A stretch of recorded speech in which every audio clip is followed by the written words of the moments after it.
Um, Welcome everybody. My name is Greg Stanley. I am a psychic medium and tarot reader. I reside in San Francisco, California and Honolulu, Hawaii, flying back and forth. I am on the radio in Honolulu, Island 98.5, every Tuesday from 7 a.m. until 8 a.m. Every Tuesday, people call in live and I ask relationship questions and I answer them. And the DJs, they also entertain the guests and the audience and stuff as people call in and stuff. So it's a really awesome thing, and I get a lot of private clients from that. But yeah, so just a short, quick background on myself. 2009, I came out of the closet as a gay man. And I swore that I would never live my life in secret again. It changed my life forever. It was 2011, I started having dreams of tarot cards. I had no idea what tarot cards were. I knew from the Miss Cleo commercial. Call me now for your free tarot reading. And that shit was not free. There was a lot of complaints about that. So I was like, I'm not going to be a psychic. I'm not going to do any of that. And by the way, I'm very blunt, guys. So this is how I am. I'm myself in front of everybody. So here it is. But that's, so I was like, no. Well, I kept having dreams about it. Well, Easter Sunday, I went and bought my first deck of tarot cards. And I had no idea what I was doing. I had a friend over, and I opened up the box, and it was like the whole world just opened up to me. The tarot is the key that unlocked the door to my spiritual abilities that I do believe I was born with. And that was when I came out of the closet a second time as a psychic. And I got more hell for being psychic than for being gay. People are like, okay, first my mom about fell over. She's like, first of all, you tell me you're gay. Second, now you're telling me you see dead people. You read tarot cards.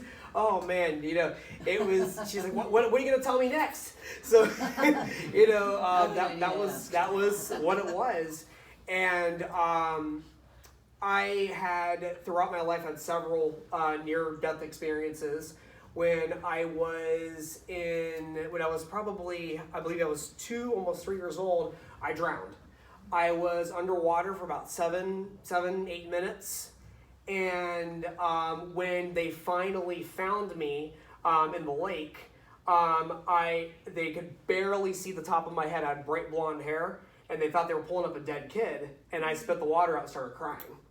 Wow. There's zero explanation how I'm alive. Zero. And I remember falling in, and I remember leaving my body. And I remember floating above myself, and I could see my bright blonde hair bobbing around. The ducks, there were 3 of them swimming around, and I think they were trying to help me.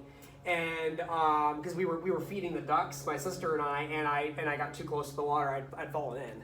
So my sister ran all the way up the hill to get help, and by the time help arrived, it was several minutes later, and I was underwater almost the whole time. Because I also remember opening my eyes underwater after I'd fallen in, and I could see my sister, looking over the edge and, terrified. Then I saw her turn around and run away. And then the next thing I knew, I was above my body. And then I saw the people running down the hill. And then the next thing I remember was my mom had me in the back of the car. She was taking me home to give me a bath. And I was alive. I didn't go to the hospital. Nothing. And my mom brought me back to the thing after we were done. So that was just one experience. Like I said, we only have a half hour, so I wish I could go through the whole thing. But in a nutshell, I started just doing tarot readings for people. And I would use the little booklet, and I would turn a card over, look at the booklet, and I would just kind of say, okay, you're probably going through this. And they're like, oh my God, yeah, that's exactly what I'm going through.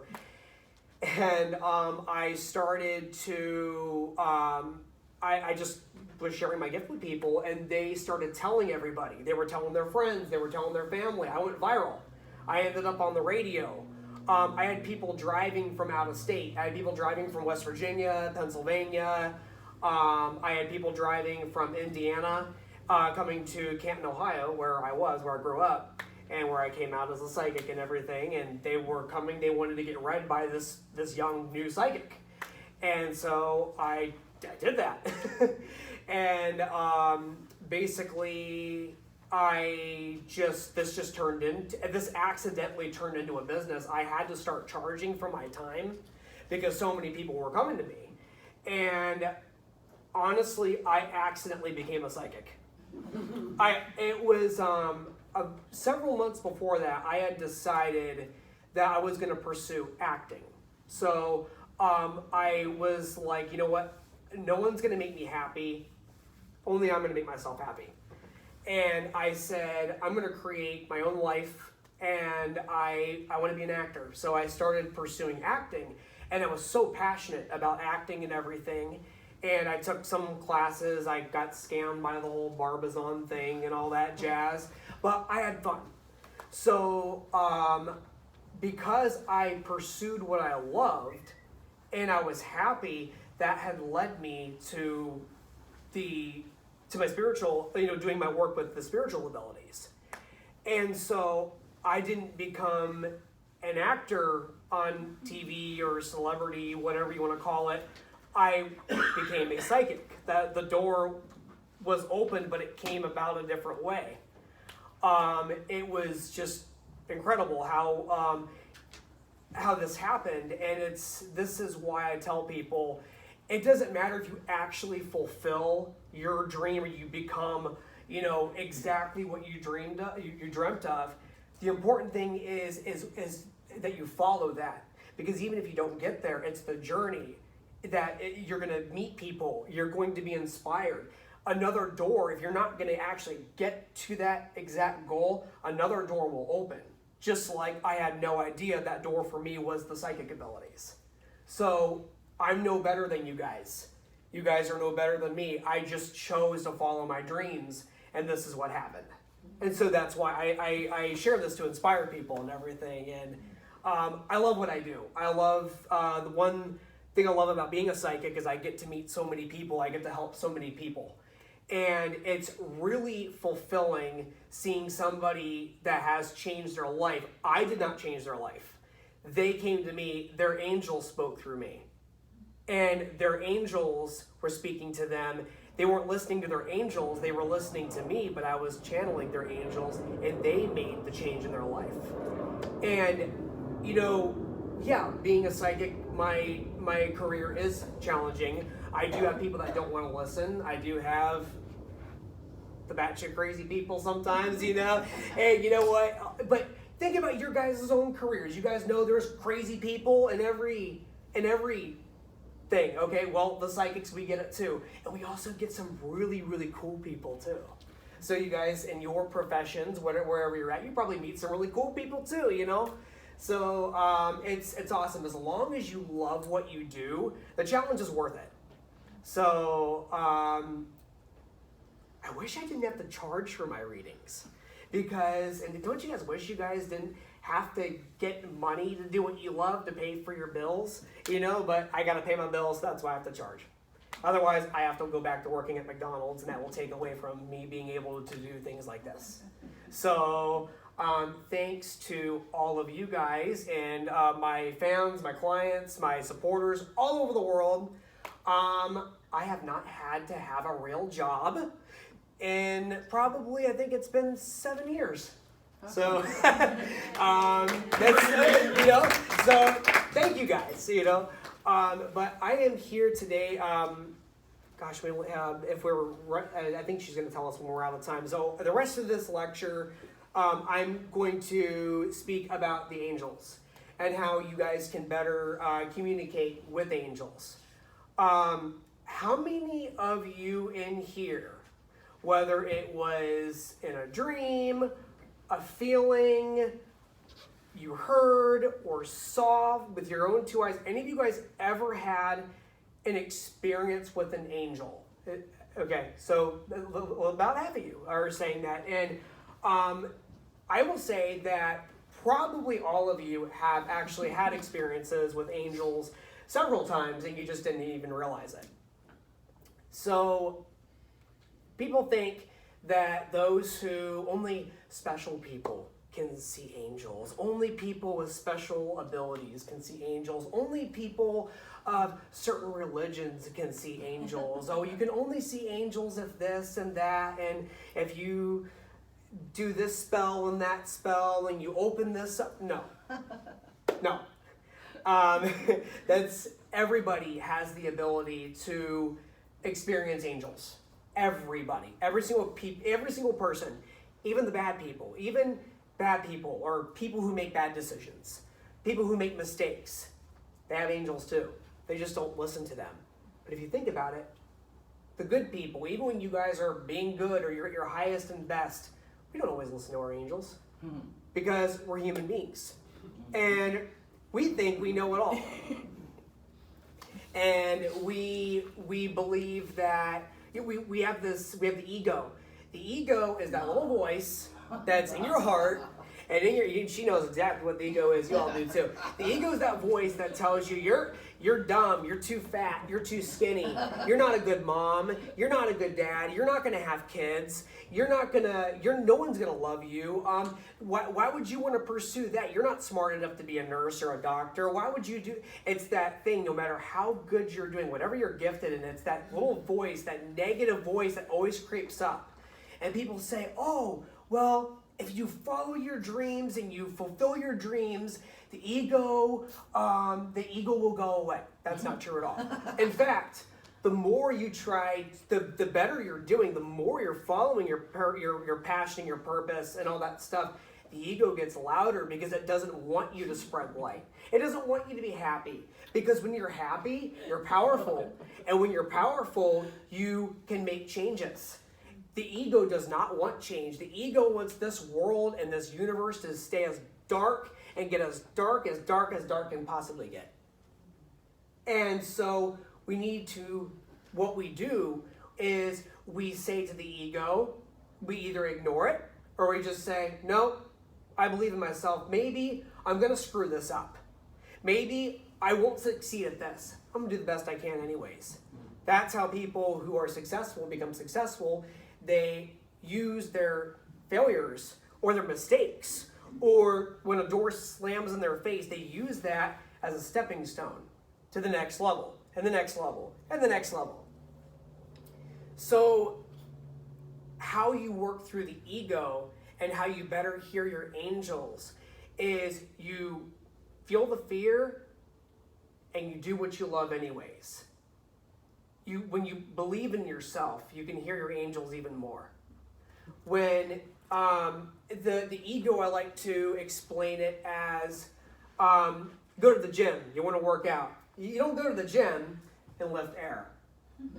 If you go there, you can, but you're just going to keep doing that, and you're not going to make any changes. But if you pick up some weights and you start working through, even if you start off little bits at a time, right? You get stronger and stronger and stronger. The resistance, the weights, working through the resistance makes you stronger. Working through your ego, which is the resistance, is what makes you stronger. Does that make sense? Best way to illustrate it. So I'm like, angels, please show me how I can explain this. And that's how they gave me that example. So how do you better communicate with your angels? So there's so many different angels out there. There's guardian angels. There's archangels. There are angels of abundance. There are angels that connect with you through love, finances, work, possibilities, dreams. There's fairies, the fairy realm, which I brought the fairy cards to here. The fairy realm, these little fairies are the little miniature angels that fly around the earth, and they help take care of the earth. They help take care of the earth's inhabitants, including us. Helps lead us to our happiness, connects us to better friendships, lovers, helps us leave bad friendships and find new friendships. Helps us to take better care of our health. And these little fairy angels are also protected by the same angels that protect you, your guardian angels, your archangels. We're all connected. Every single one of us are connected. And so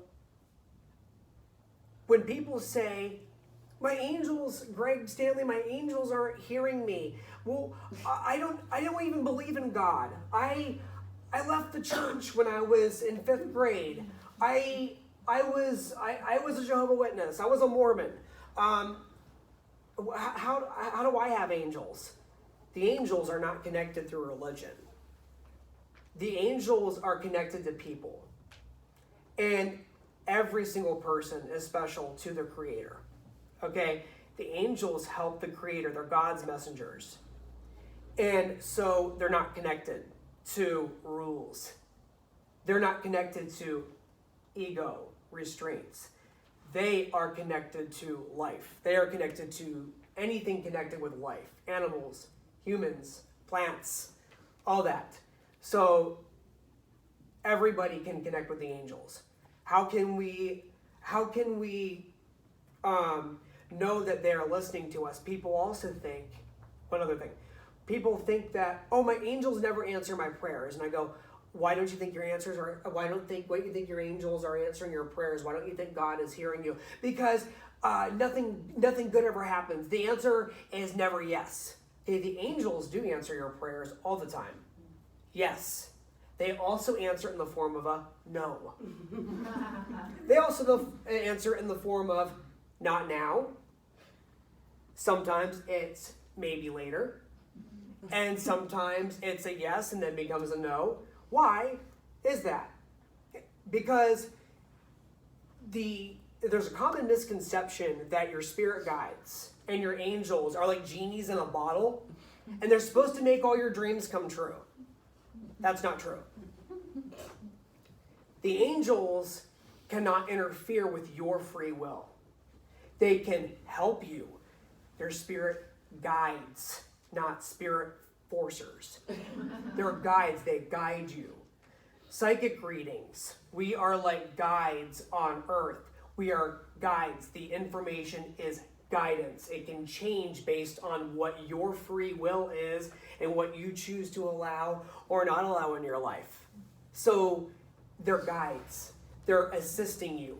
You also have to do the work. It's not enough just to say, oh, please help me make more money, and you sit and keep watching the Wheel of Fortune, for the next year and do nothing about it. You've got to take the steps. You've got to go after what you want. If you want their help, guys, have you ever heard of that saying, God helps those who help themselves? Gotta help yourself. It's like Rose, you remember on Titanic when she's hanging off the ship and Jack's like, I'm not gonna let you go, and she's like, and he goes, okay, look, I'm not gonna let you go, but you gotta pull yourself up. He's that skinny little guy, and she was a big girl. He's like, I can't pull you up. I need you to pull yourself up so that I can pull you over this damn rail. She did. He got her over, and she finally was like, yeah, I need to help myself. And she pulled herself up, and she got over. That's what your angels are doing for you. That's what God is doing for you. If you want help, you've got to help yourself.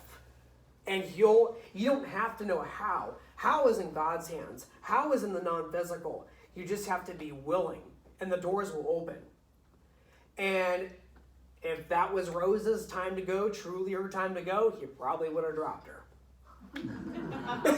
You can't control everything in life, and poor Jack, oh God, man, I'm thinking of all kinds of different scenarios for that damn movie. Oh my gosh. But yeah, so my point is your angels will help you, and sometimes when they say no, they are protecting you. Perfect example, personal example. Before I came out of the closet, I was in the church, grew up in the church. Grandpa was a pastor, everything. So having to hide that I'm psychic and I'm gay was horrible. It was torture. Because I was trying to force myself to be like everybody else, be normal, okay? And I believe, because of the religion, that with all my heart, I believed that God was going to change me.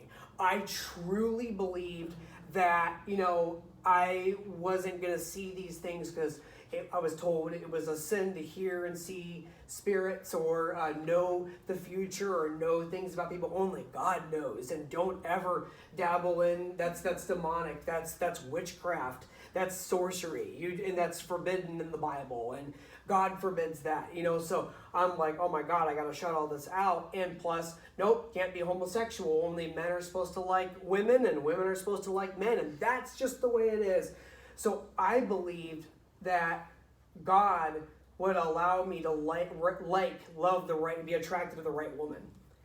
And so asked my angels, I asked God for years, I begged God, change me.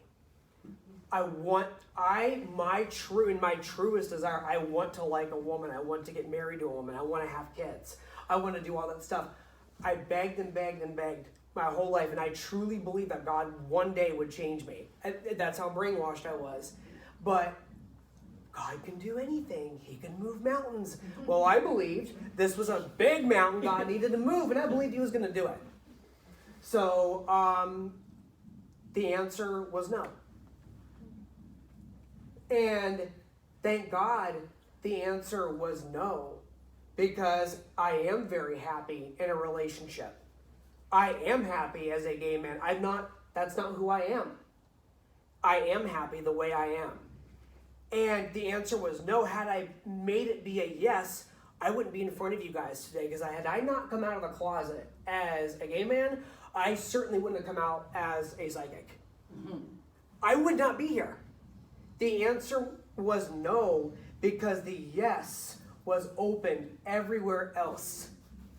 And there's been several times in my life where I pursued a path, and I was like, oh my God, this is great. And I felt guided to go there. And yeah, of course, I'm disappointed when the answer is no, but I learned now it's no for a reason. And a lot of times I find out later, like, God, this is the one thing I wanted. And I realize later, oh crap, this is why. Another example, the answer was no. I really liked this one guy once, and I really felt a connection to him. We dated him for a couple weeks, and all of a sudden, and I'm like, God, why can't this guy like me back the way I like him? Like, we have so much in common, blah, blah, blah. The answer was no. I was disappointed, but I accepted it. Found out a few weeks later that he was a convicted child molester. And he told me he was a cop, and he told me that he was also a fireman, and he had like the firefighter, like the cap, he had the radio, all that stuff. Turns out he was just a volunteer, and he tells people that that's what he is. It's crazy. So thank God the answer was no, because I was protected. So people need to know that when the answer is no, there's a yes somewhere else. The guy I was with for several years, I really believed that God would bring us back together. And because the answer was no and I was devastated, I ended up in Honolulu, Hawaii, which got me on Island 98.5, which allowed me to do my work. And one of the reasons why I am here today. See, a no from your angels is not the end of the world. 5 minutes. Got it. Thanks, doll. She's on it, isn't she? Yeah. Oh my gosh. So, the best way to connect with your angels, ask them to say, if this is what I'm meant to do, if this is meant to happen, show me. If it is not, show me now, even if I'm disappointed, because I trust it wasn't for me. And they will guide you. But a lot of times our ego says, no, force it. No, this guy will love you. There's this the ego, and along with this, unfortunately, there's good and bad in every profession. There's those psychics that say, oh, you're cursed, and for $1,000, I'll remove the black magic, and he'll be in love with you again, and all that crap. You know what I mean? I can't stand any of that. And the thing is, they put, instead of putting false hope, which is what the ego wants, accept what's not meant to be. It's better in the long run, but it's okay. It's okay to be sad. It's okay to be disappointed. Ask your angels to help you through that. and they will. The best way to connect with your angels, trust. Trust yourself. Listen to your gut. Any of you guys ever had a gut feeling and you had no idea why, but something didn't feel right, and you listened to it and you were like, thank God I listened?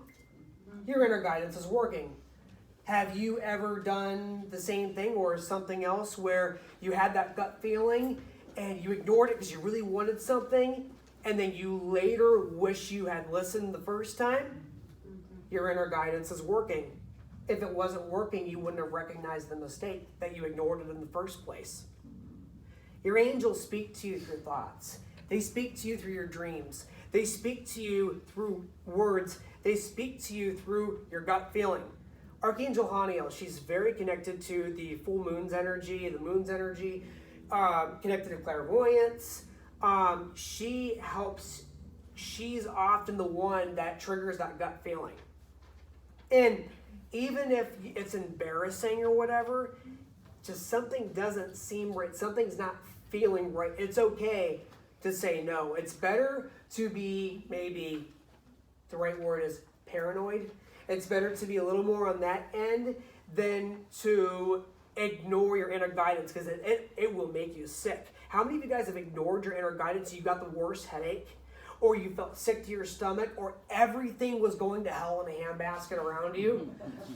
All signs. Back up. And it's okay. Guys, this is another thing. It's okay to be wrong. That's how you learn. It's okay to be wrong.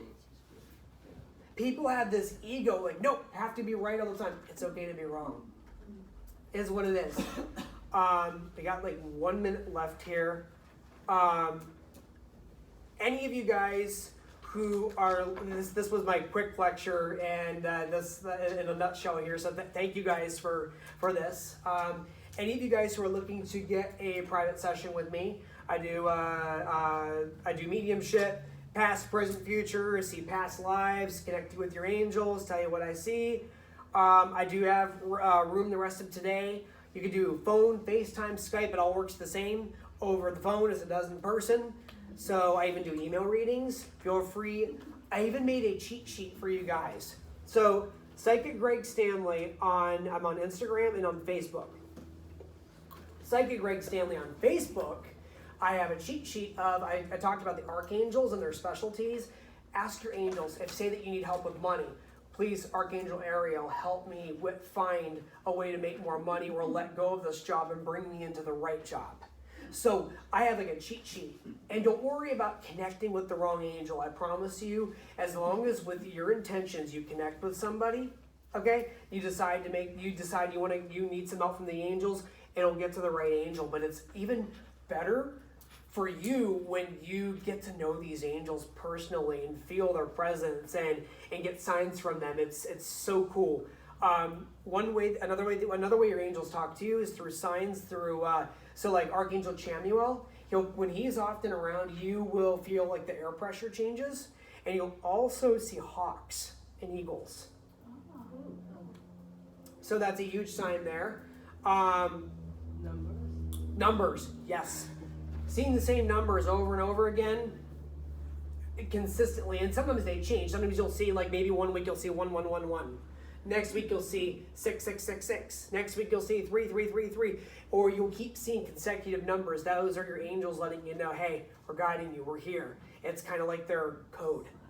It's kind of cool. Wish I could talk to you guys more about. We're getting kicked out of the room. Thank you guys so much. Thank you.